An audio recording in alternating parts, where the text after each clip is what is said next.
تم نے میلاد منا لیا، ہم نے نہیں منایا۔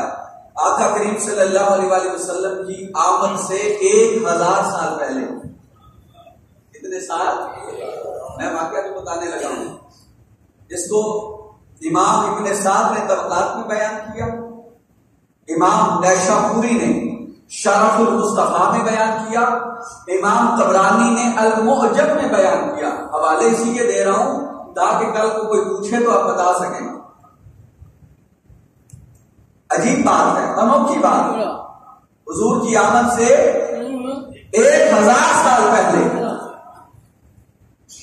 ایک بادشاہ گزرا ہے، تبا الحمیری، کیا نام ہے؟ تبا حمیری۔ یہ جس طرح فرعون ایک لقب ہے نا، مصر کا جو بادشاہ ہوتا اسے فرعون کہتے ہیں۔ یہ فرعون کسی کا نام نہیں تھا، فرعون کسی کا نام نہیں تھا، بلکہ مصر کا جو بھی بادشاہ ہوتا اسے فرعون کہتے ہیں۔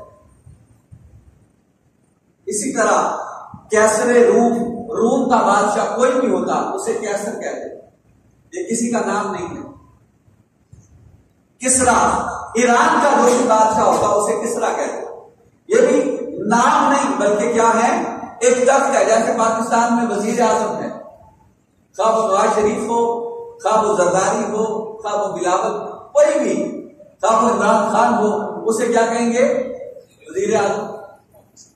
اسی طرح یہ ایک عہدہ ہے، تبا الحمیری، تبا اول، جو پہلا بادشاہ تھا، ٹھیک ہے، اس نے دنیا کو فتح کرنے کے لیے، فتوحات کرنے کے لیے سفر شروع کیا اور اپنے ملک سے نکلا، اپنے ساتھ سپاہی لیے، جہاں بھی جاتا فتوحات کرتا، لوگوں کو اپنے حلقے میں داخل کرتا، علاقے اپنے حکومت میں داخل کرتا، اور اس کا خاصہ یہ تھا کہ وہ رکا نہیں کہیں پہ کہ ایک علاقہ فتح کیا تو اس کے بعد وہاں پہ قیام نہیں، بلکہ علاقہ فتح کرتا، وہاں اپنی حکومت قائم کرتا اور پھر آگے نکل جاتا، اور اس ملک میں سے، اس جگہ سے 10 لوگ اپنے ساتھ لے لیتا، جو اس حکومت کے بڑے حکماء ہوتے، علماء ہوتے، اہل دانش ہوتے، ان کو اپنے ساتھ لے لیتا۔ تبا میں ہر علاقے سے گزرتا جاتا، وہ فتوحات کرتا کرتا سرزمین مکہ پہ پہنچا۔ کہاں پہنچا؟ سرزمین مکہ، حضور کی جائے ولادت پہ پہنچا، میرے مصطفیٰ کے ولادت کی جگہ پر پہنچا۔ اب جہاں بھی وہ جگہ جاتا، تبا جاتا، تو اس کی آمد سے پہلے لوگ اس کا استقبال کرتے، لوگ ڈر جاتے، ویسے کہ اس کے سامنے سرنڈر کر جاتے، اس کے ساتھ مقابلہ نہیں کرتے تھے۔ کیوں؟ اس کی فوج کی تعداد لاکھوں میں تھی، 2 لاکھ سے زیادہ اس کی فوج کی تعداد تھی۔ جہاں جاتا لوگ شہروں کے شہر چھوڑ کے اس کی تابع داری میں آ جاتے، اس کے تابع فرمان ہو جاتے۔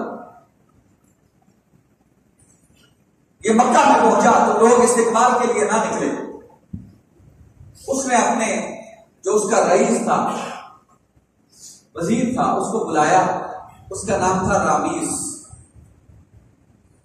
نام، اس کو بلایا، اس سے بلا کے پوچھا کہ یہ کون لوگ ہیں جنہوں نے میرا ابھی تک ادب ہی نہیں کیا، میرے لیے اٹھ کے باہر نہیں آئے، استقبال کے لیے نہیں پہنچے۔ تو اس نے بتایا کہ یہ شہر مکہ ہے، یہاں کے رہنے والے لوگ مہذب نہیں ہیں، تہذیب یافتہ نہیں ہیں، وہ جا رہے ہیں، بدو ہیں، تو انہیں کوئی ثقافت اور تہذیب کا کوئی پتہ نہیں ہے، اور یہاں پہ اس شہر کے اندر ایک گھر ہے، ایک عمارت ہے، اسے یہ اللہ کا گھر کہتے ہیں، بتوں کی پجاری ہیں، بتوں کے پجاری ہیں، مگر کہتے ہیں کہ یہ اللہ کا گھر ہے،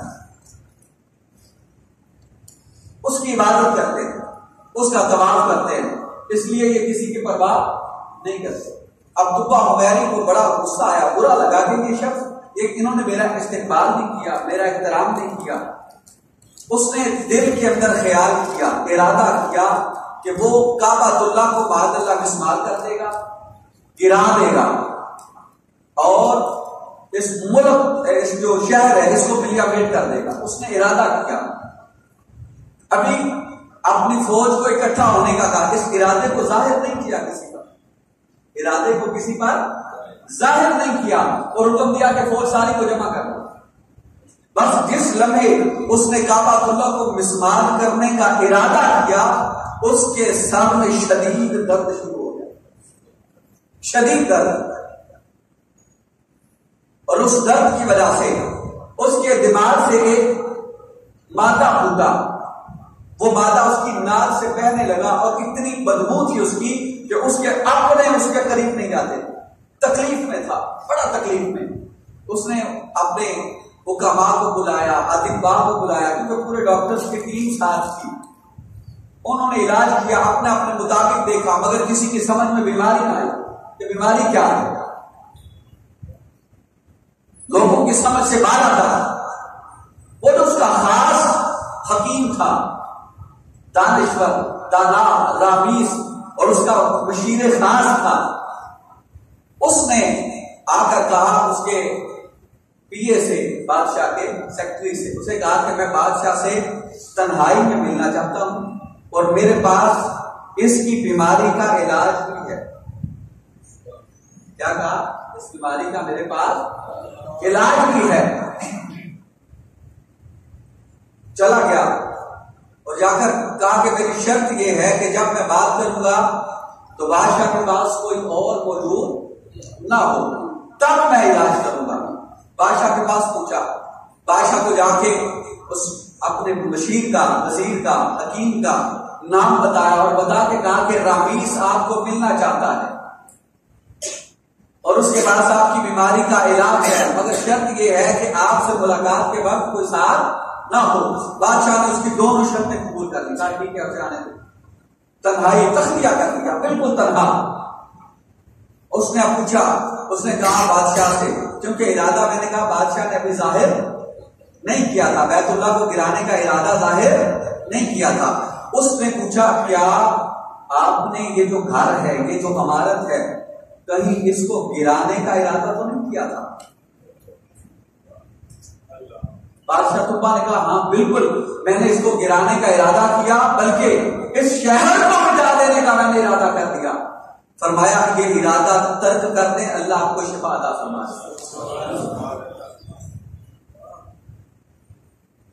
میں نے بتایا کہ اس کے ساتھ علماء کی پوری, جہاں سے جس علاقے سے گزرتا علماء کو ساتھ لیتا, حکماء کو ساتھ لیتا. اس نے کہا ارادہ ترک کر دیں, ارادہ ترک کر دیں. اس نے ارادہ ترک کیا. جس لمحے طوبہ حمیری نے کعبۃ اللہ کو مسمار کرنے کا ارادہ ترک کیا, اللہ پاک نے اسے شفا عطا فرمائی. اب وہاں اس نے عزت اور تقریب کی کعبہ کی, کچھ دیر قیام کیا اور قیام کر کے اگلے شہر کو فتح کرنے کے لیے چل پڑا. کعبۃ اللہ کو اور مکہ کو چھوڑ دیا, مکہ کے باسیوں کو چھوڑ دیا, کچھ نہیں کہا. آگے پہنچے, 3-4 دن کی مسافت کے بعد ایک مقام پہ پہنچا. اس مقام پر کھجوریں تھیں. کیا تھا؟ کھجوروں کا باغ تھا, باقی صحرا تھا. اس کے گرد و نواح میں کوئی اور چیز, کوئی گھر, کوئی مکان نہیں تھا, بس کھجوریں تھیں, کھجوروں کا باغ تھا. اور اس نے پوچھا اپنے ساتھ مشیروں سے, وزراء سے, کہ اس مقام کا نام کیا ہے. انہوں نے بتایا کہ اس مقام کو یثرب کہتے ہیں, اس مقام کو یثرب کہتے ہیں. اس نے وہاں پہ قیام کا ارادہ کیا, کہا کہ یہاں پہ ٹھہریں گے کیونکہ پانی کی ہے, کچھ دن آرام کریں گے اور آرام کرنے کے بعد یہاں سے آگے اپنا سفر جاری کریں گے. میں آپ کو میلاد مصطفیٰ کی تاریخ بتا رہا ہوں کہ میلاد کب سے شروع ہوا. تو میں نے وہاں پہ قیام کیا. کچھ دیر قیام کے بعد جب جانے کا کوچ کا ارادہ کیا تو اس نے اعلان کیا کہ کل ہم نکلیں گے, کل صبح ہم نکلیں گے. اس کی فوج میں 4000 یہودی علماء تھے. کتنے؟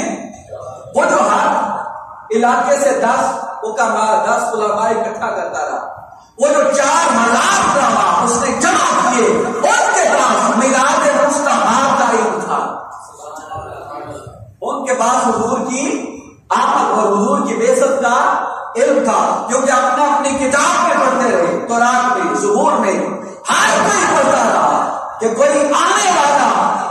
محمد مصطفیٰ آنے والا آئے گا، اللہ پاک اس محمد مصطفیٰ کے صدقے سے اس امت کو اعلیٰ شرف عطا فرمانے والا۔ وہ سارے جمع تھے، انہوں نے میٹنگ کال بلایا، اکٹھے ہوئے اور کہا کہ ہم یہاں سے کچھ نہیں کریں گے، چاہے بادشاہ ہماری گردنیں اتارتے ہم یہاں سے نہیں جانے والے۔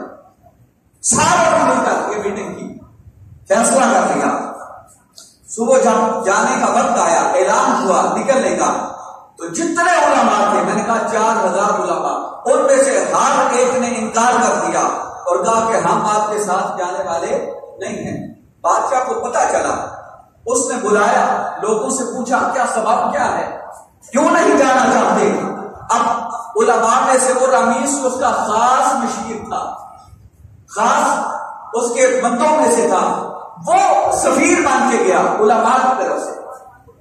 اس نے جا کے کہا کہ یہ کہتے ہیں ہم نے اپنی کتابوں میں پڑھا، ہم نے زبور میں پڑھا، ہم نے تورات میں پڑھا، وہ جس شہر سے ابھی ہم آ رہے ہیں اور اس کو کچھ نہیں کیا، اس کو چھوڑ کے اس مقام پر پہنچے ہیں، ان کا کہنا ہے کہ اللہ کے آخری نبی تاجدار انبیاء صلی اللہ علیہ وسلم اس مقام پر مکہ میں پیدا ہوں گے، اللہ پاک ان کی ولادت کے صدقے سے اس شہر کو اور مکہ کو آباد کرے گا اور وہ نبی آخر الزمان ہجرت فرما کے اس مقام پر تشریف لے کر آئیں گے،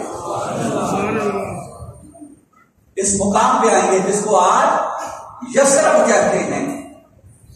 اس نے کہا اچھا یہ بات ہے تو ٹھیک ہے، پھر میں بھی رکتا ہوں، پھر میں بھی رک جاتا ہوں۔ اور قربان جائیں، اس نے 1 سال تک مصطفیٰ کی آمد کا انتظار کیا۔ کتنے سال؟ 1 سال قیام کیا۔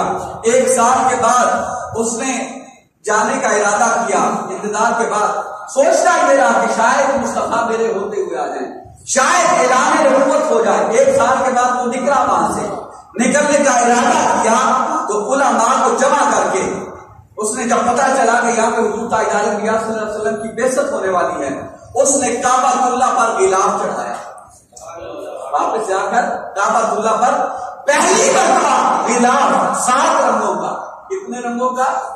7 رنگوں کا غلاف پہلی مرتبہ کعبہ اللہ پر اور تمبا حمیری نے چڑھایا تھا۔ اور اب جاتے وقت اس نے خط لکھا، کیا کیا؟